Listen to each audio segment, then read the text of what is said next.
It happens on a Tuesday in November, in the middle of something ordinary, the way all life-changing things do.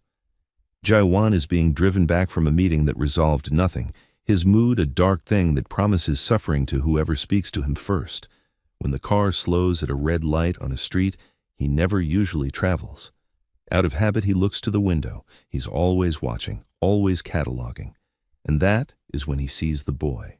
Small, 4 years old maybe, pressed flat against the wall of a closed laundromat with a paper cup cradled in both hands.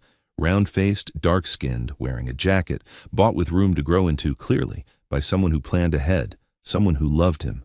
Jae-won is about to look away. He has looked away from worse. Then the boy tilts his chin up, and Jae-won, who has not felt fear in longer than he can remember, who has sat across tables from men who wanted him dead and felt nothing but cold arithmetic, feels the ground vanish beneath him completely. Because the boy has his jaw, the exact line and angle of it, the sharp particular set that his mother always said came from his grandfather, from generations of stubborn men who held their faces like weapons, and the boy holds his the same way, chin lifted slightly even while his hands cup something asking, and the eyes, wider in that rounder face, are the same in a way that transcends resemblance. They couldn't be related. More so his son. The doctor said he was infertile. So how? This is not a coincidence. Stop the car. His driver doesn't hesitate. Jae-won steps out into the rain and walks toward the boy slowly, the way you approach something you're afraid to startle. He crouches to eye level and looks at the boy properly, and his mind, trained to work quickly and without visible disturbance, begins to move. 3 doctors, 2 countries. The same verdict each time, delivered to a man who filed it away and never spoke of it again. Because in his world, an unlocked door is an invitation. And yet, he looks at the jaw, the chin, the eyes that are his own eyes, wider in a rounder face but unmistakably, structurally his. He turns over every name he can think of and arrives with the only answer that makes sense. Nancy, the daughter of his mother's housekeeper. The only person who had ever moved through his house without wanting something from him. The girl he had not meant to love and had loved completely and had lost 5 years ago to a disappearance so clean it had to have been deliberate. He had looked. He had found nothing. He had learned the particular shape of her absence and carried it ever since.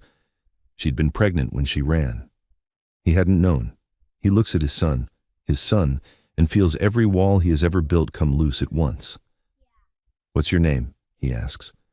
The boy looks at him with no fear whatsoever. Just calm, direct assessment, the expression of a small person who has already learned to read rooms. "Eli," he says. "My mom said wait here, so I'm waiting." "Where did your mom go?" "To talk to the man about the money." Eli says it plainly, without shame, the way children state facts before they understand that some facts are meant to be hidden. "She said 10 minutes. Jae-won's gaze drops to the cup. "Were you—" "Yes," Eli says with a gravity that is almost heartbreaking in a 4-year-old. "Well, I was just holding it, in case." Jae-won stares at him. The thing happening in his chest does not stop. It is seismic and patient. "Okay," he says. "I'll wait with you." Eli considers this with the seriousness of a diplomat weighing terms, then nods. Permission granted. So they wait together. Nancy stops half a block away the instant she sees him.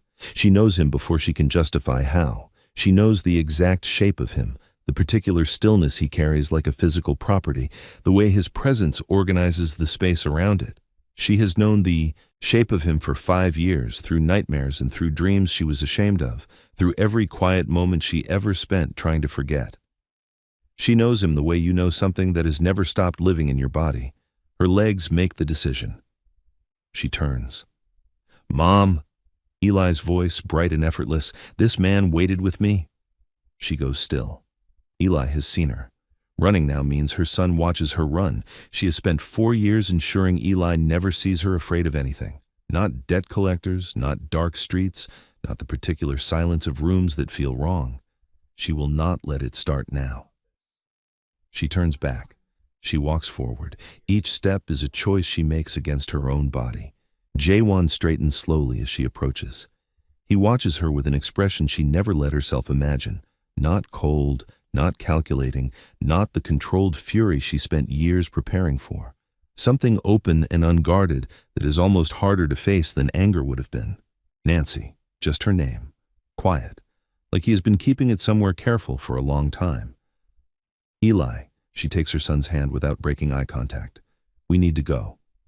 He stood with me, Mom. I know, baby. That was nice of him. I know.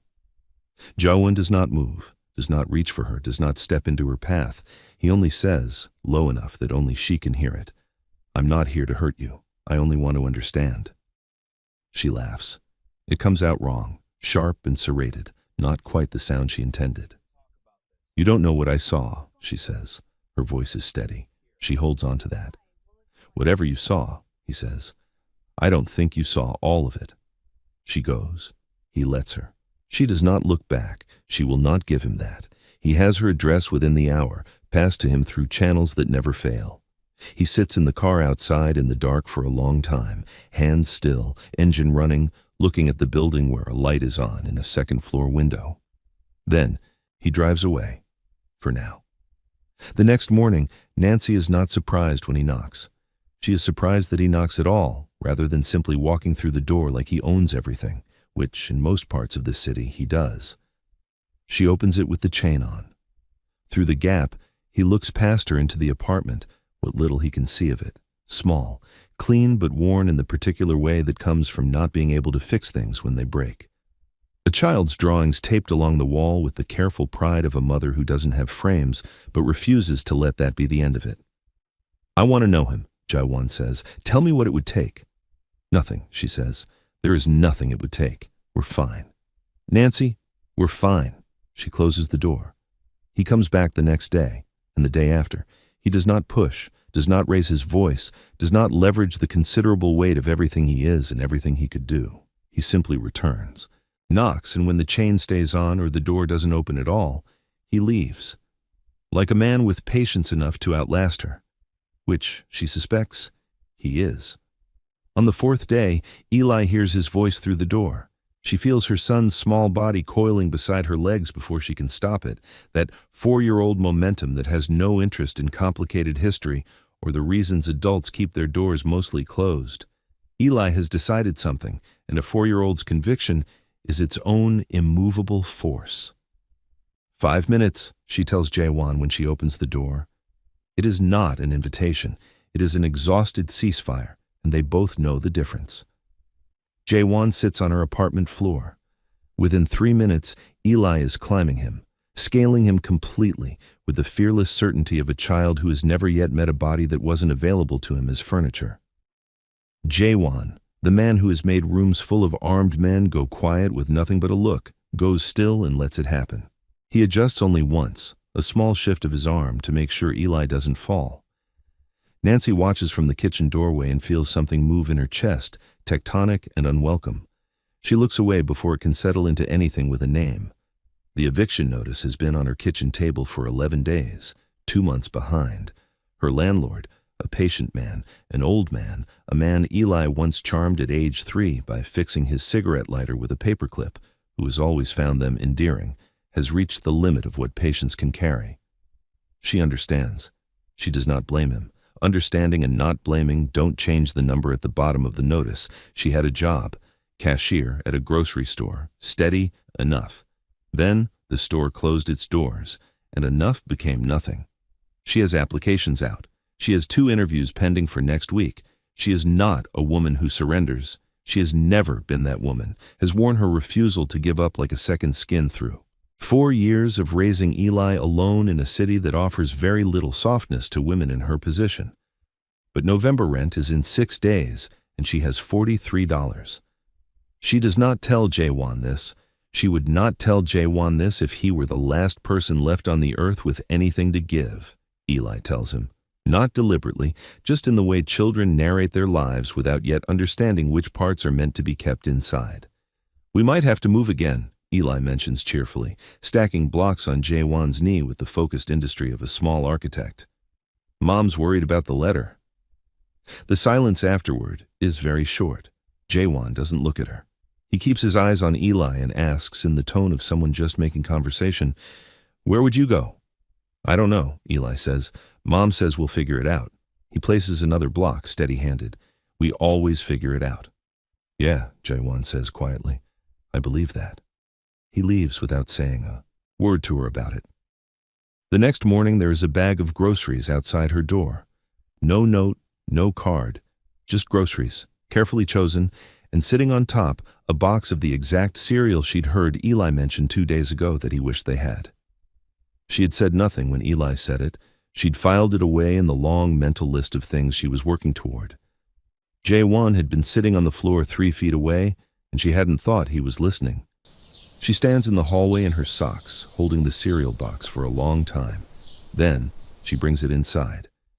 She doesn't say thank you because thank you would mean acknowledging it, and acknowledging it would mean letting it be something. But she brings it inside and puts it in the cabinet where Eli will see it in the morning, and she stands in her kitchen in the dark for a while before she goes to bed. 2 days after that, an envelope appears under her door. Inside, enough cash for 2 months of rent. Nothing else. No note, no list of conditions, no inventory of what she now owes him. No strings written anywhere, because he is intelligent enough to know that written strings would send the money back the same way it came. She sits at her kitchen table for 40 minutes. She looks at the envelope. She looks at the eviction notice beside it. She looks at Eli's drawings covering the wall, 40-something of them, a whole life in crayon, a life she has bled for and fought for and rearranged herself entirely to protect. She puts the money in her pocket. It is not a surrender, she tells herself. It is a mother making the only available choice, and those are different things. She is precise about this distinction, deliberate, because she cannot afford any confusion about what she is doing and what it does or does not mean. She puts the eviction notice in the recycling. She does not sleep well. He comes every other day. She does not invite him, but she stops not inviting him, and in practice, the difference is invisible. She watches him with Eli the way she watches everything that matters, carefully, with patience, looking for the angle, waiting for the moment it tips into something else, the moment he lets something slip, the moment it becomes about what he wants rather than what Eli needs. She is a woman who has survived by seeing things clearly, and she brings all of that to bear on him every visit. The moment doesn't come. He is simply there, present in the particular way Eli seems to require, inexhaustible with the questions, genuinely absorbed by the block towers and the crayon drawings and the long, solemn debates about which dinosaurs could defeat which other dinosaurs under what specific conditions. He never performs patience. He just has it. And Eli, who is a child of considerable instinct, has decided that Jae-won is trustworthy, and Eli is rarely wrong about people. He's good with him, she admits to herself at night, alone, when honesty costs her nothing.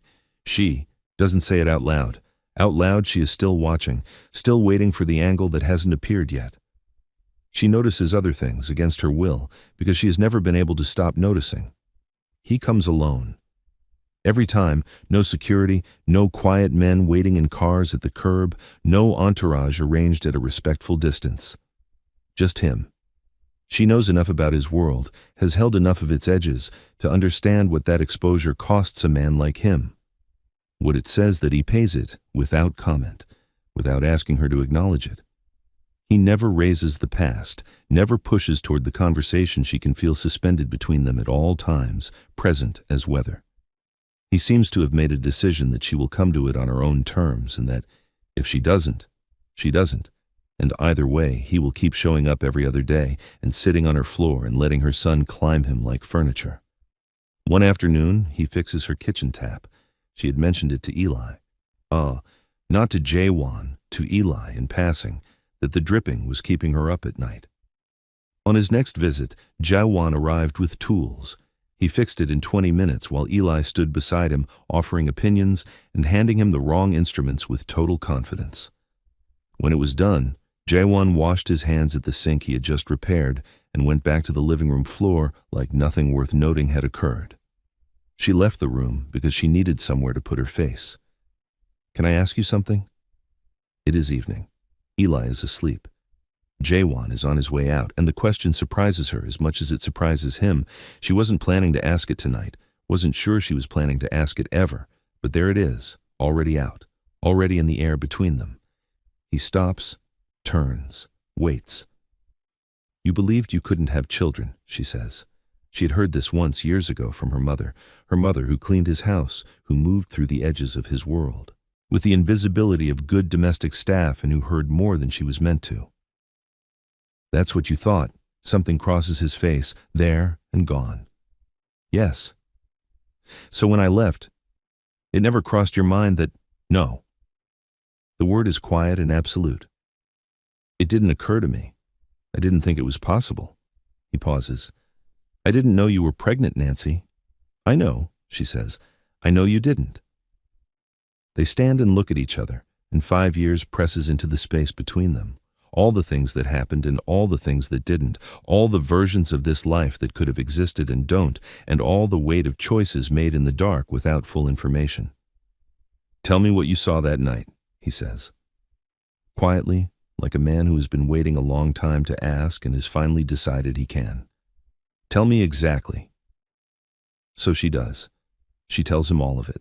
The warehouse, the doorway she wasn't supposed to be near, the single nod she watched him give, and what came after, and the sound she has never been able to fully unhear. She tells him about the running, how she ran and kept running and didn't stop for 5 years. She tells him everything, plainly, because she is too tired to arrange it into something softer. He listens without moving. When she finishes, the apartment holds its breath. His name was Dae Jung, Jae-hwan says. He was hired 4 days before that night. Someone in my organization had decided you were a liability, that I had gotten too close to you, that you knew too much just by proximity. He doesn't soften it. She watches him choose not to and understands it as the respect it is. I found out the day before. I handled it before he could reach you. Nancy stares at him. The man I watched you was there to kill you, he says. Yes. The silence that follows is different from any silence that has come before it. It is enormous. It is a silence that rearranges things, the kind that comes after an earthquake, when the ground has gone still, but you haven't yet taken inventory of what's standing and what isn't. I went back to the residence that same night, Jae-won continues. You were already gone. Your mother told me she didn't know where you were. A pause that costs him something. She was lying. She knew. She was protecting you, and she decided I was something to protect you from. Nancy closes her eyes. Her mother, who cleaned his floors and understood his world better than Nancy ever had. Who made a decision in a single conversation, alone with a man who came looking and who carried that decision to her grave. 8 months later, while Nancy was in a city that didn't know her name, unable to come home, grieving in a studio apartment with a newborn sleeping on her chest and no one to call. Her mother had known. Her mother had chosen. She doesn't know yet what to do with that. I spent 5 years looking for you, Jae-won says. Not to bring you back, not to... I just needed to know you were alive, that you were okay. She opens her eyes. We weren't okay, she says, and it fractures on the way out, breaks open in a way she didn't intend and can't take back. We really weren't okay, Jae-won. He takes a step toward her, stops himself. She looks at his hands and notices they are not entirely still. I know, he says. I know that now. He says it like a man holding something he understands he is not allowed to put down. The world I was living in, that any of that was even possible. I'm sorry for all of it. The apartment is very quiet. She doesn't say anything, but she doesn't ask him to leave. Jae-won's world was never going to stay neatly outside her door. She should have known that. She did know that in the part of herself that has always been clearer-eyed than comfortable. His mother finds out about Eli first, through the invisible infrastructure that powerful families run on, the quiet attentiveness of staff and associates who understand that noticing things is its own form of currency. Madame O is at her son's residence within 24 hours, and what follows is not quiet. A child. Outside of marriage, with a woman no one in his orbit knew existed, not Korean, not connected, not vetted, not positioned in any way that maps onto the O family's architecture of alliances, and a mixed-race boy who is apparently the heir to the O name, whether anyone designed it that way or not. You will handle this properly, his mother says. I intend to, he says. That means, I know what it means to me, he says. That's the only meaning I'm interested in. His mother studies him for a long time. She's a sharp woman, sharp enough to recognize that her son is not negotiating, that the space he is occupying in this conversation is not one he intends to vacate, and she is sharp enough, underneath all the strategy and all the politics, to see something in his face she hasn't seen in years, something that looks like a man who has found the thing he's been missing and has no intention of being argued out of it. She leaves without winning. For Madame O, that is as close to a concession as the vocabulary allows. His sister Suyon reacts, predictably, as though she's been waiting for this. I knew it, she says, before he has finished explaining. I knew there was someone. You've been strange about it for years. I haven't been strange. Jae-won, you kept a drawer of her things for 5 years. That's not... He stops. You went through my things. I'm your sister. It doesn't count. She grabs his arm with both hands. Tell me about her. Tell me about the boy. Tell me everything. Start from the beginning. Leave nothing out. Suyon becomes, unexpectedly, his greatest ally. He hadn't anticipated that, but he should have. Nancy's world complicates too, though from a different direction. The aunt she once called from a city that didn't know her name, who told her, in the tone of someone delivering wisdom, that she had made her bed, hears through the family network that Nancy has resurfaced, that there is a man involved, that the man has money, that circumstances, broadly speaking, have shifted. She calls. She is warm in the careful way of people who have practiced warmth as a tool, deploying it when the conditions seem favorable. Nancy listens to 3 minutes of it and ends the call, the cousin who went quiet when things were hard texts to say she's been thinking about her lately. Another follows within the week. People who were not present when she needed presence begin materializing now that she needs them considerably less, drawn in by the rumor of changed circumstances, offering belated warmth with the confidence of those who don't expect to be held accountable for their absence. She doesn't have the energy for bitterness. She files it where she files things she can't use and focuses on what's in front of her. What's in front of her, increasingly, is Jae-won. He is different than she remembered. Or she is beginning to understand that he has been changing, quietly and without announcement, for longer than she has been back in his life. He mentions a therapist once, casually, dropping it into conversation without apparent awareness of what it will do to her, and she is so thoroughly unprepared that she makes him repeat himself. You see a therapist. Every 2 weeks. Since when? 8 months ago. She tries to construct the image, the most controlled man she has ever known, the man who has held entire rooms with nothing but stillness, sitting in a chair in someone's office and admitting that something inside him requires attention. She tries to build the image and finds it not as impossible as she would have once. Does it help? She asks. He considers this with the honesty she's come to expect from him, turning the question over before he answers it. It's uncomfortable, he says. So probably yes. She almost smiles. She catches it before it completes, but it's a near thing. She gets a job. Office management at a logistics company, found through her own applications, her own interviews, her own competence walking into a room and being sufficient. It has nothing to do with him, and she tells him so when she tells him, with more satisfaction in her voice than she strictly intended to reveal. He smiles. Not the careful, managed expression she remembers from before, but something easier. I didn't expect anything less, he says, and it is somehow precisely the right response. Not praise exactly, just recognition, just the acknowledgement that this outcome was always a matter of time. She starts to breathe differently, like someone who has been braced for a collision for 5 years and is only now, incrementally, allowing her body to believe it might not be coming. Eli thrives. He's beginning to understand, in the wordless, intuitive way of children, that the man who comes every other day is something more than a visitor. He has started calling him Jay without anyone suggesting it. He saves things specifically to show him, drawings, interestingly shaped rocks collected on the walk home from the park, developing theories about prehistoric predators. He treats Jae-won's lap as a natural extension of available seating. One afternoon, Eli falls asleep on the couch against Jae-won's side, sudden and total in the way children drop into sleep, and Jae-won goes completely still. He sits there for an hour without moving, without reaching for his phone, without doing anything at all except staying exactly where he is so the boy doesn't wake. Nancy watches from the kitchen doorway for a long time. She understands, standing there, that she is in serious trouble, that she has perhaps been in serious trouble for longer than she has been willing to name it. The understanding arrives not as panic, but as something quieter and more resigned. The feeling of seeing clearly something you have been almost seeing for weeks. She goes back to making dinner. She doesn't know yet what she's going to do about it, but she stops pretending she doesn't know it's there. It is Eli who says it first, because Eli has never once in his 4 years of life learned to wait for the right moment or understood why such a thing would be necessary. It is an ordinary Saturday morning. Cartoons finished, cereal poured, sunlight coming through the kitchen window at the low winter angle that makes everything look like it's been gilded.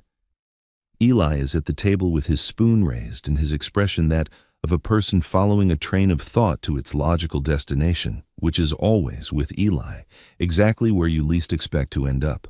"Are you going to be my dad?" he asks Jaewon, completely conversational, spoon still mid-air. Jaewon goes very still. Nancy, at the counter with her back to both of them, stops breathing. She does not turn around. She stares at the cabinet in front of her and waits. "What makes you ask that?" Jaewon says. His voice is careful in the way of a man navigating unfamiliar ground with full awareness of what a wrong step costs. Eli considers the question fairly, as though it hadn't occurred to him that the answer was anything other than obvious.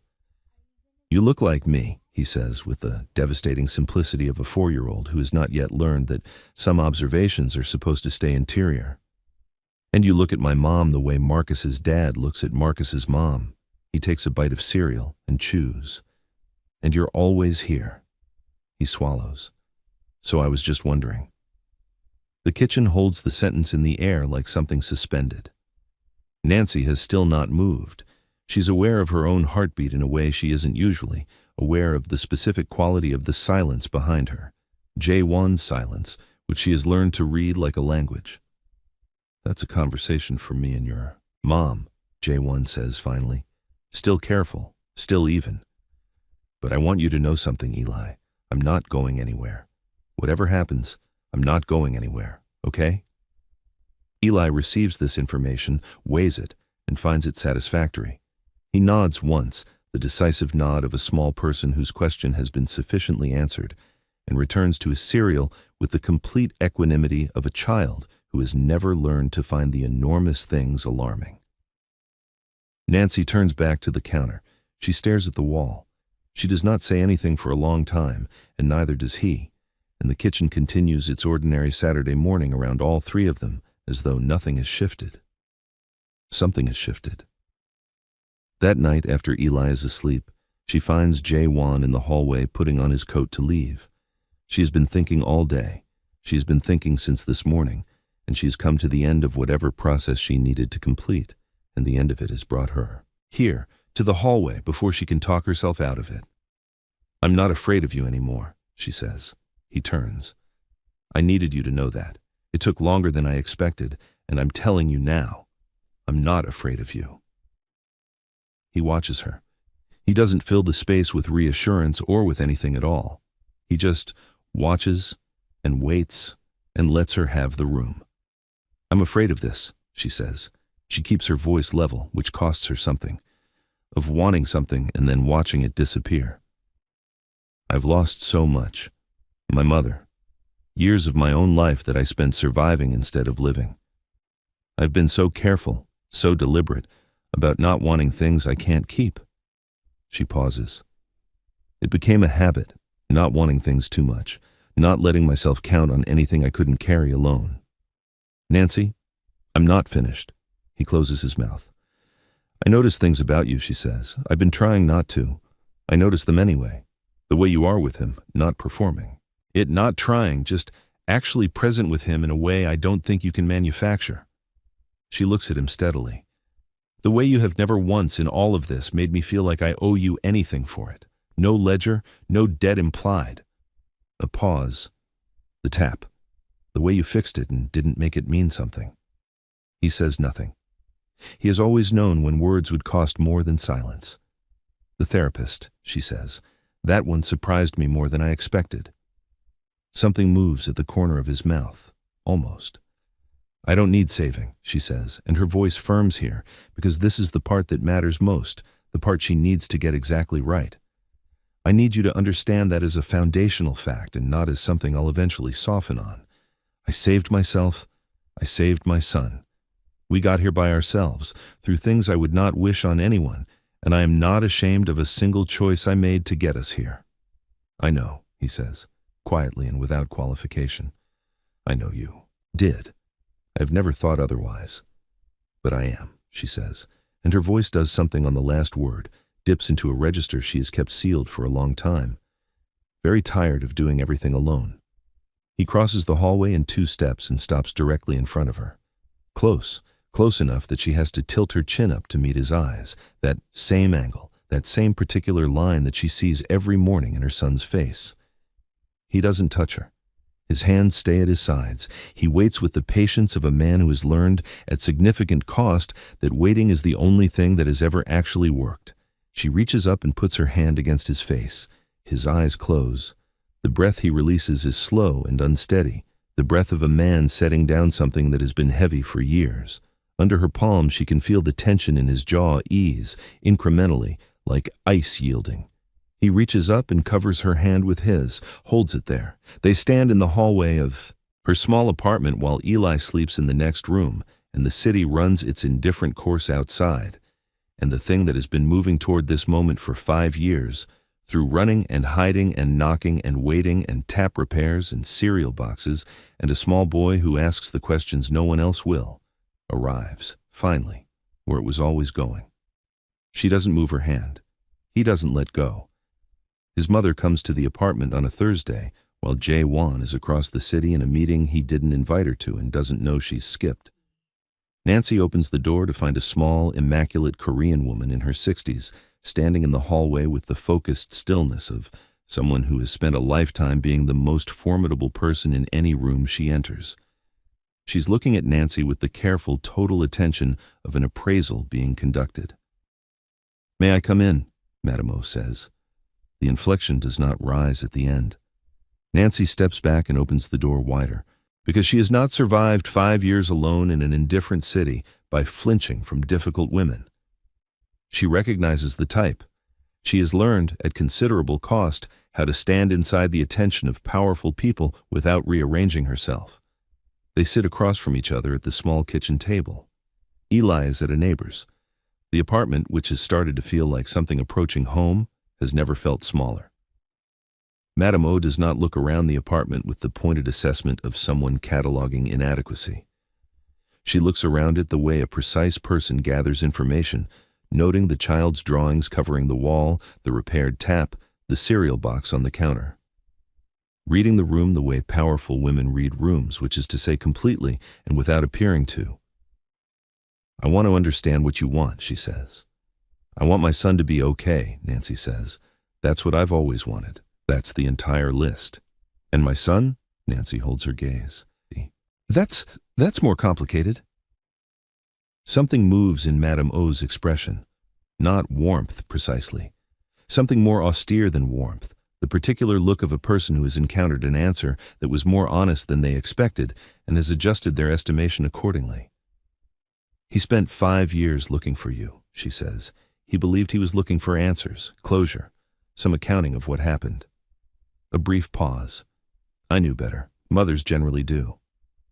She folds her hands on the table with the composure of a woman who has never once needed to occupy her hands to feel settled. "He is not an easy man." "I know what he is," Nancy says. "He is changing what he is," Madame O says. Slowly, not always successfully.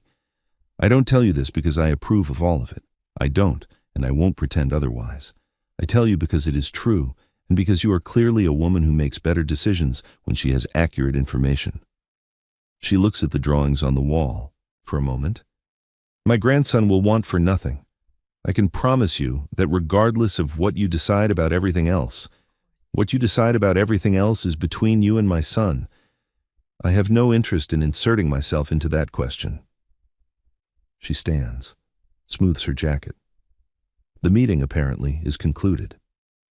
"You've done well by him," she says, and it is not quite warm, but it is not nothing. Raising him alone, you've done well. Then she leaves, and the apartment reassembles itself around the space she occupied, and Nancy sits at the kitchen table for a long time in the quiet. When Jae-won arrives that afternoon, she doesn't tell him his mother came. She's still thinking about it. She thinks about it for days. The specific gravity of the visit, the things that were said and the things that were deliberately left unsaid, the way Madame O had looked at Eli's drawings on the wall with something she hadn't bothered to conceal. There is also the matter of her safety. The man who was sent to kill her is long gone, handled years ago in whatever manner Jae-won handles things that threaten what belongs to him. But she understands his world well enough to know that one resolved threat is not the same as an absence of threat. There are always others. There are always people watching the edges of a powerful man's life, looking for the soft places. And she and Eli are visible now in a way they were not before, which means they are exposed in a way they were not before. He moves them. Not dramatically. There is no sudden convoy, no compound, no sweeping reconfiguration of their lives presented as a fait accompli. He does it the way he seems to do most things now, which is patiently and without drawing attention to it.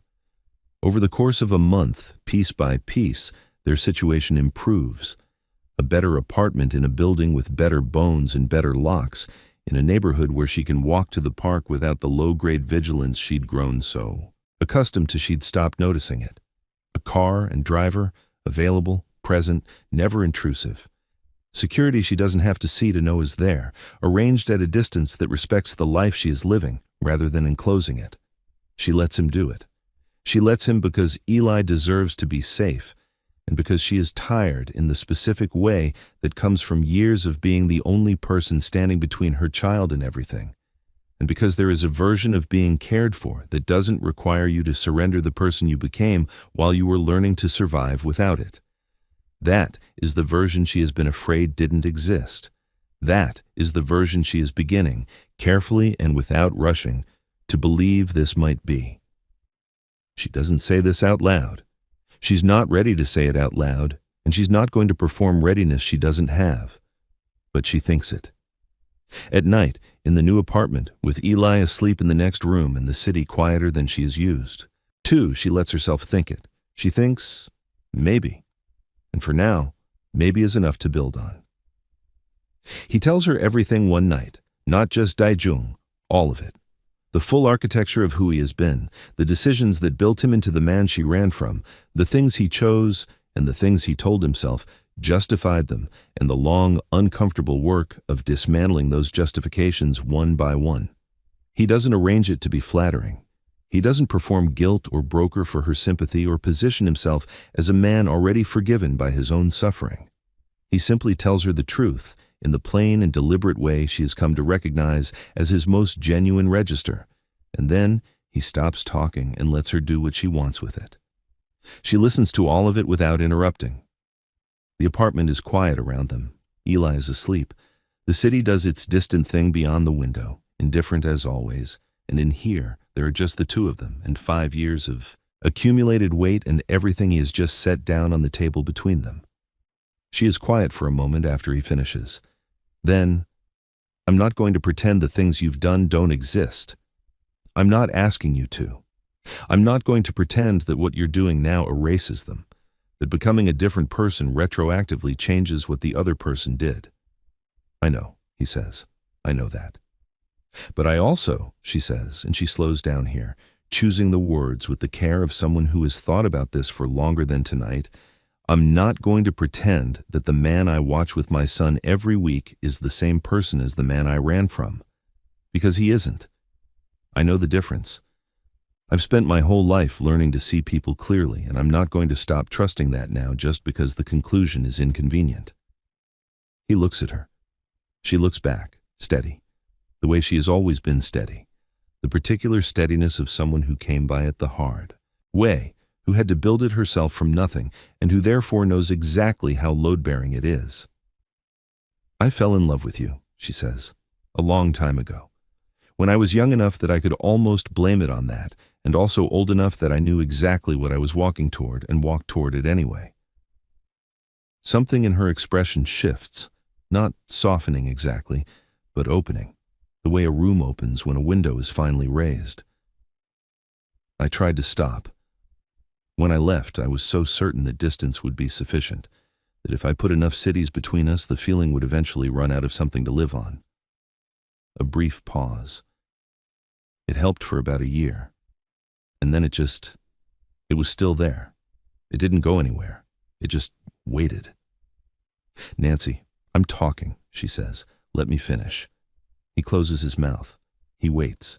He is, she has learned, capable of extraordinary stillness when something matters enough. "I want to try," she says. "I need you to understand why, because the reasons matter to me even if they don't change the outcome." She holds his gaze and doesn't look away from it. "Not because I need you. I don't. I have a job and an apartment and a son who is thriving, and I have proven, at length, that I am capable of building a life without you in it. That's not nothing to me. That's everything, actually, and I'm not setting it down." She pauses. "And not only because of Eli, though he is part of it, because of course he is, because he loves you and you love him, and that is real and it matters." The apartment holds its breath. "But because I have spent 5 years being brave about everything that frightened me," she says. "Every hard thing, every impossible month, every moment I didn't know how I was going to manage and managed anyway. I faced all of it. I didn't look away from any of it." She exhales slowly. "And this is the one thing I've been looking away from. This, specifically. And I think it's time to stop." She watches something happen in his face, something that moves through it like weather, like the particular relief of a man who has been holding himself very still for a very long time and has just been told he is allowed to move. He's across the room before she has finished the last word. He doesn't reach for her immediately. He stops close enough that she has to tilt her head to hold his eyes, close enough that she can see the steadiness he is working to maintain and the effort it costs him. His hands come up slowly, giving her time, the way he has given her time about everything, and when she doesn't step back, he cups her face with a gentleness that sits completely at odds with everything he is, and somehow doesn't, somehow makes total sense, somehow is the most him thing she has ever seen him do. "I'm not the same person either," she says quietly, looking up at him. "I need you to know that too. I'm not who I was. She's still in there, but she's not all of it." "I know," he says. "I can see her. I can see all of it." She believes him. That's the thing she didn't expect. Not the feeling, which she had long ago stopped pretending wasn't there, but the believing him. The way it arrives, not as a decision she has to make, but as something that is simply, finally, true. Outside, the city continues its indifferent roar. Inside, something that has been running for 5 years goes still. They tell Eli on a Sunday, sitting on the apartment floor, in the careful and honest way of two people who have agreed that their son deserves the truth delivered gently and without omission. They have talked about how to do this. They have thought about it. They sit across from him with the seriousness of people who understand that this moment will live in him somewhere, always, and who want to get it right. Eli listens with his hands in his lap and his face arranged in the particular expression he gets when he is paying close attention, solemn, focused, older-looking than 4. He does not interrupt. When they finish, he is quiet for a long moment, looking at the floor, processing in whatever way Eli processes things, which has always been his own. Then he looks up at Jae-won. "So, you're my dad?" "Yes," Jae-won says, "and you're going to be around all the time now, as much as you want me to be." Eli nods slowly, absorbing this, turning it over. Another pause. The apartment waits. "Can I have the top bunk?" he asks. Nancy laughs. It comes out of her fully formed and unguarded real laughter, the kind that doesn't ask permission, the kind she had forgotten lived in her body, that she had misplaced somewhere in 5 years of keeping herself together by sheer force of will. It fills the room completely. Jae-won looks at her. Something in his face goes quiet in a way she has never seen before on him. Not the controlled stillness he wears in the world, but something underneath it, something undefended, the look of a man who has just seen the one thing he has no armor against and has understood, in the same moment, that he doesn't want any. Eli takes their silence as assent on the bunk bed question and moves on with his day. Suyeon meets Nancy for the first time 3 weeks later and announces, within 20 minutes, and with the confidence of someone who has already made up her mind that she has always wanted a sister. She says it directly to Nancy, bypassing any diplomatic preamble, and then moves immediately to asking Eli what his favorite dinosaur is, which earns her a loyalty that will apparently now be unconditional and lifelong. Madame O comes for dinner. The first of many dinners, strained at first, formal in the way of people navigating new and complicated territory with their dignity intact, and then gradually, incrementally, something else. She spends the first evening watching Eli with an expression she does not intend anyone to see. The expression of a woman encountering something she didn't know she needed, arriving late and with some humility. Nancy notices. She notices, and she files it carefully, and she thinks, not yet, but eventually, in her own time, there may be room for something there. She does not rush toward it. She does not close the door on it either. She has learned this year to leave certain doors open. She does not become someone else. This was never the trade. She keeps her job. She is good at it, and it is hers, and she does not set down the things she built herself. She keeps the old apartment's address saved in her phone, not as a wound to press, but as a coordinate, a reminder of where she stood and how far she carried them, and the fact that she did it, that it was her, that it will always have been her. Some knowledge you earn at too high a cost to relinquish. She keeps the habit of knowing where the exits are. She suspects she always will. There are things that become part of how you move through the world, installed by years you can't undo, and she has made her peace with carrying them. They are part of her. She is not interested in a version of healing that requires her to pretend otherwise, but she also, slowly and without ceremony, lets herself be loved in the way she always deserved, not kept in a separate drawer, not a secret life running parallel to the real one. The actual point of the story, present, acknowledged, chosen in the open. Jae-won does not make grand gestures. He is not built for them, and she would not trust them if he tried. What he does is show up, quietly, without announcement, with a consistency that does not waver and does not require her gratitude to sustain itself. He shows up with the right cereal. He shows up for school drop-off, standing on the pavement outside Eli's classroom in the mornings looking slightly too formidable for the setting and not caring at all. He sits on floors. He keeps his appointments with his therapist every 2 weeks without fail. He takes the empire he built across 20 years of ruthless and deliberate accumulation, and he chips at it, reshapes it, files down the edges that cut, not all at once, not perfectly, but persistently, in the direction of something his family can stand beside without flinching. It is not a perfect life. It was never going to be a perfect life, and she is old enough and clear-eyed enough to find that more comforting than its alternative. It is loud and layered and cross-cultural, and occasionally involves Eli informing Jae-won's associates with complete seriousness that his dad doesn't like it when people are mean. It involves two families learning the geometry of sharing space, and an aunt whose calls Nancy doesn't return, and a city that doesn't know what to make of any of them and is going to have to figure it out. It involves a woman who ran and a man who looked, and a small boy who stood in the rain with his chin tilted up, holding a paper cup just in case, waiting for his mother with the patience of someone who has always known she would come back, who looked up at the right moment and changed everything. It is not perfect. It is theirs, built from a misunderstood moment and 5 years of surviving in separate silences, and one ordinary Tuesday in November when the ground shifted and everything that was supposed to happen finally began. It is, without question, enough.